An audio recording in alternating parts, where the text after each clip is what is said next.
ہے۔ اس دنیا میں بہت سارے قائد آئے،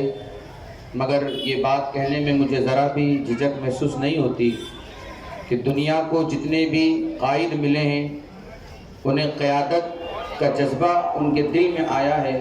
تو وہ حضور صلی اللہ علیہ وسلم کی قیادت سے سیکھنے کے بعد آیا ہے۔ قیادت کسے کہتے ہیں، قائد آدمی کیسے بنتا ہے، یہ میرے آقا نے صحابہ کو سکھایا اور صحابہ نے اپنے ماننے والوں کو سکھایا۔ آج پوری دنیا میں اکثر و بیشتر وہ قوانین رائج ہیں جو یا تو حضور صلی اللہ علیہ وسلم کے بنائے ہوئے قانون ہیں یا تو پھر صحابہ کرام کے بنائے ہوئے قانون ہیں۔ نام بدلنے سے قانون کی اصل بدلتی نہیں ہے۔ یقیناً اس دنیا میں حضور صلی اللہ علیہ وسلم کی تشریف آوری ہم سب کے لیے ایک بہت بڑی نعمت ہے۔ قرآن پاک میں اللہ نے فرمایا کہ اللہ نے مومنین پر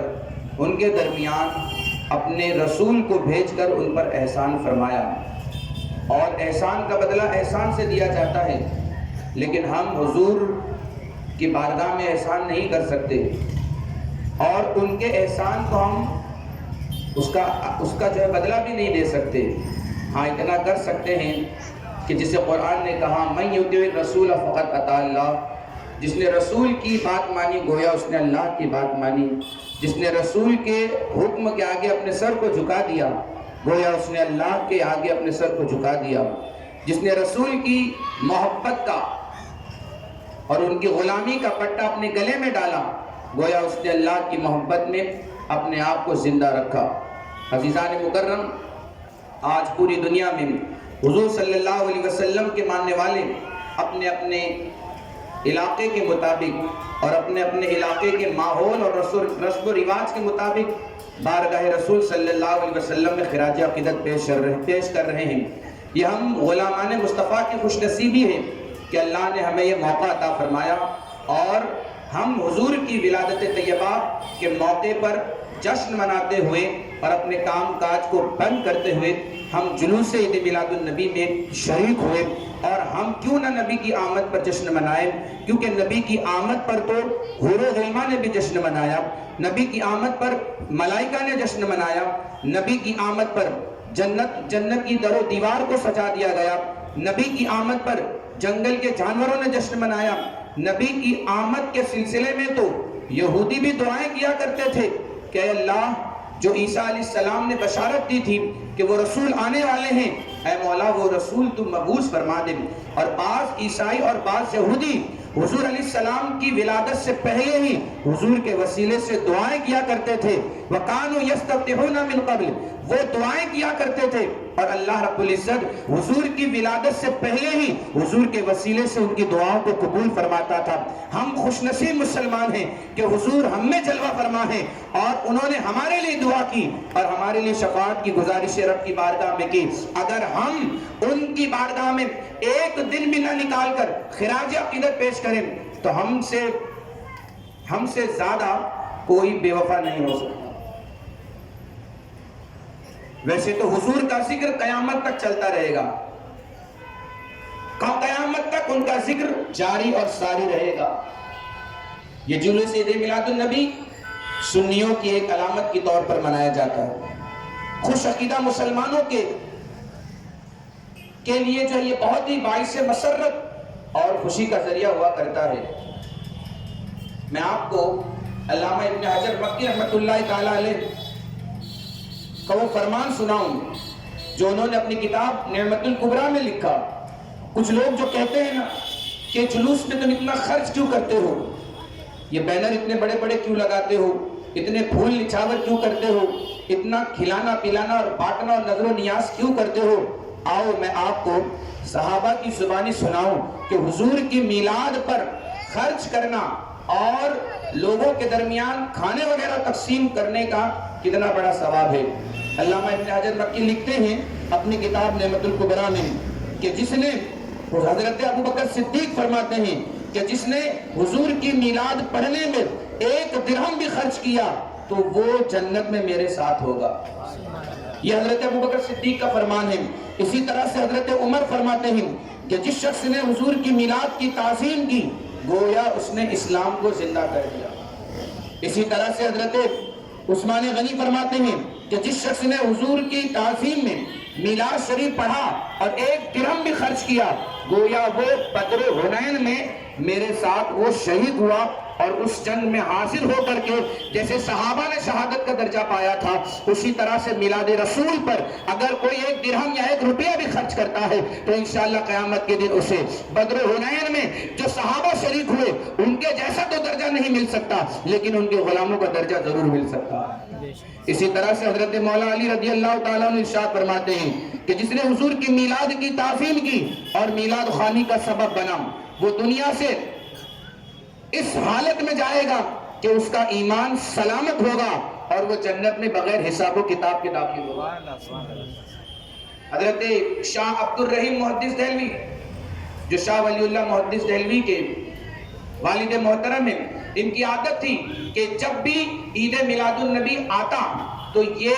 بہت سارا کھانا بنا کر کے حضور کی بارگاہ میں تحفتاً ہدیتاً پیش کیا کرتے، اور پھر اس کے بعد تمام مسلمانوں کو کھانا کھلایا کرتے تھے۔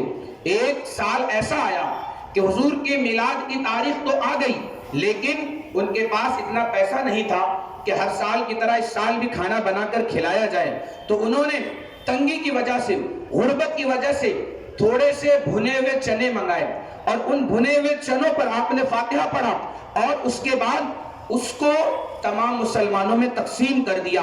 آپ فرماتے ہیں کہ جب میں رات میں سویا تو میری قسمت بیدار ہوئی اور حضور صلی اللہ علیہ وسلم میری خواب میں تشریف لائے، اور وہ چنا جو میں نے حضور کی بارگاہ میں ہدیتاً پیش کیا تھا اور حضور کے میلاد پر لوگوں میں تقسیم کیا تھا، وہ چنا حضور کے سامنے رکھا ہوا تھا، اور میرے آقا اسے اپنے ہاتھ میں لے کر کے الٹ پلٹ رہے تھے اور خوشی کا اظہار فرما رہے تھے۔ اے مسلمانوں، یہ چنے کی برکت ہے کہ حضور ان کے خواب میں آ گئے۔ اگر کوئی کھانا بنا کر کے کھلاتا ہے یا کوئی جوس پلاتا ہے یا شربت پلاتا ہے تو انشاءاللہ العظیم اسے بھی وہی مزدہ ملے گا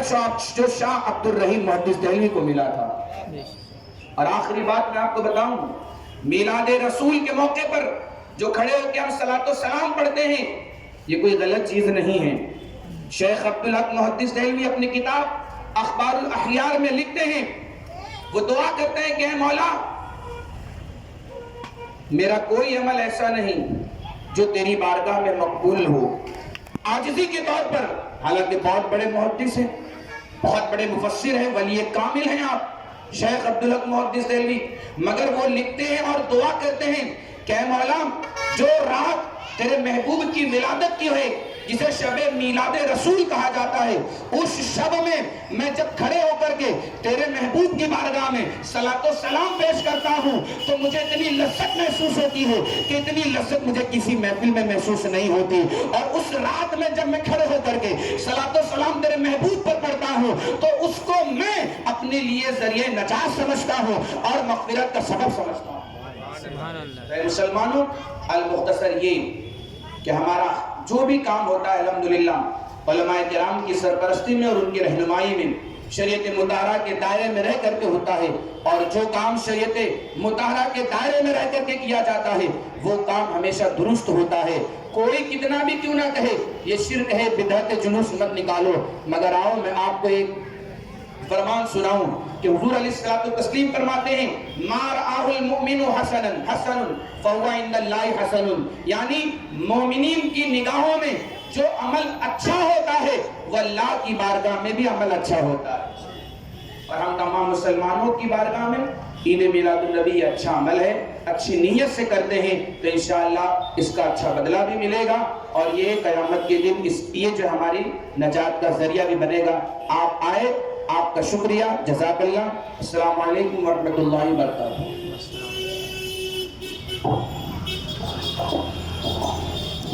یا نبی سلام علیکہ، یا رسول سلام علیکہ، یا حبیب سلام علیکہ، صلوات اللہ علیکہ۔ جب نبی پیدا ہوئے تھے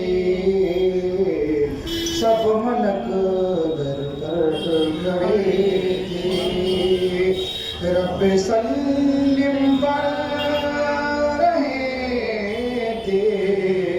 بعد اب یوں کہے رہے تھے یا نبی سلام علیکہ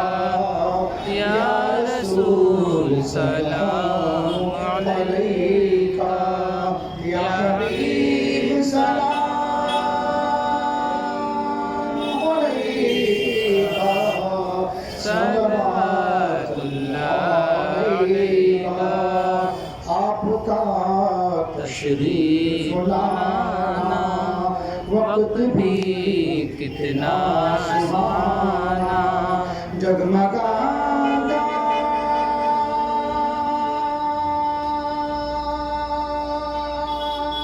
زمانہ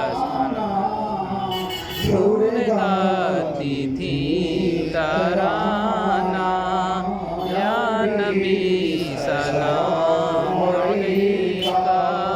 یا رسول سلام علیکہ یا حبیب سلام علیکہ صلوات اللہ علیکہ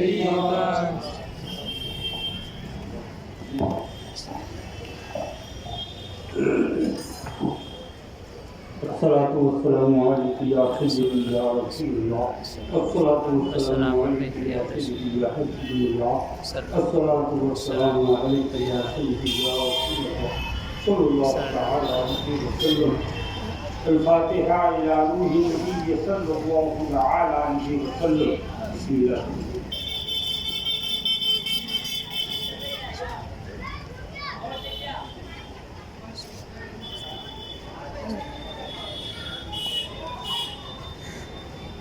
إن الله وملائكته يصلون على النبي يا أيها الذين آمنوا صلوا عليه وسلموا تسليما اللهم صل على سيدنا مولانا محمد وآله وسلم صلاة وسلام عليك يا سيدي يا حبيبي يا رسول الله صلى الله تعالى عليه وسلم سبحان ربك رب العزة عما يصفون وسلام على المرسلين والحمد لله رب العالمين. آپ تمام حضرات کو تہہ دل سے مبارکباد پیش کرتا ہوں کہ کئی سال کے بعد ہم اور آپ سب لوگ اپنے